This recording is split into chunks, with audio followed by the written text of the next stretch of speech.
আসসালামু আলাইকুম সুপ্রিয় দর্শক। আশা করি আপনারা সকলে আল্লাহ তাআলার রহমতে অনেক ভালো আছেন। আজকের গল্পটি এমন এক নিষ্পাপ প্রাণীর যার জীবনের রঙিন স্বপ্নগুলো শেষ হয়ে গেল নদীর গভীর স্রোতে। মুনতাহা মাত্র ৪ বছরের একটি ছোট্ট মেয়ে। হাতে পুতুল থাকার কথা ছিল, ঠোঁটে ছিল হাসি, চোখে ছিল ভবিষ্যতের হাজারো স্বপ্ন। কিন্তু ভাগ্য যেন তার বেছে নিল এক ভয়ঙ্কর পরিণতি।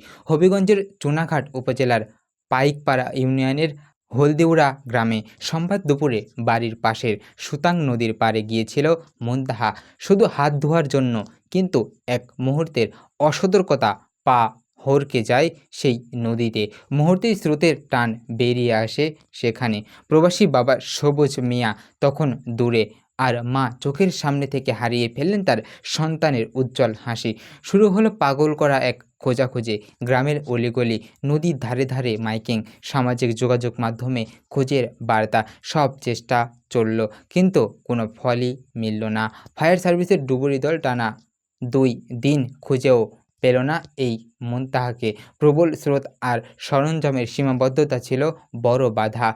আর বৃহস্পতিবার সকাল 11:30টার নিখোঁজের ৩ দিন পর নদীর বদরগাছি এলাকায় এক গাছের শিকড়ে আটকে পড়া অবস্থায় তাকে পাওয়া যায়।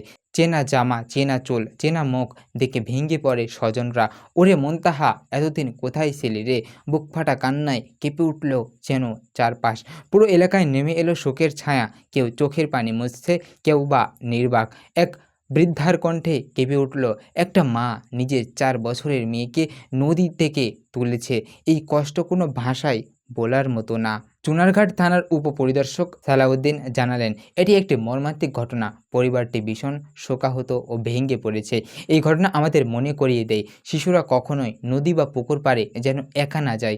পানির কাছে থাকলে জায়গাটি নিরাপদ কিনা নিশ্চিত হন। খেলতে খেলতে তারা বোঝে না কোনটা খেলা আর কোনটা বিপদ। মনে রাখুন, একটা শিশু হারিয়ে যাওয়া মানে শুধু একটি প্রাণের নিভে যাওয়া নয়, শেষ হয়ে যায় একটি ভবিষ্যৎ, নিঃসঙ্গ হয়ে যায় একটি মা, আর শূন্যতায় ভরে একটি পুরো গ্রাম, একটি পুরো বুক। তাই আমাদের সকলের উচিত শিশুদেরকে হাতের নাগালে রাখা, তাদেরকে একটু সতর্কতার সাথে, তাদেরকে একটু সাবধানতার সঙ্গে গাইডলাইন দেওয়া, তাদেরকে একটু দেখে শুনে রাখা। তাহলে এই দুর্ঘটনাগুলো থেকে একটু হলেও মুক্তি পাওয়া সম্ভব। প্রিয় দর্শক, আমরা সকলে শিশুদেরকে হাতের নাগালে রাখবো, তাদেরকে দেখে শুনে রাখার চেষ্টা করব। আজকে এ পর্যন্তই।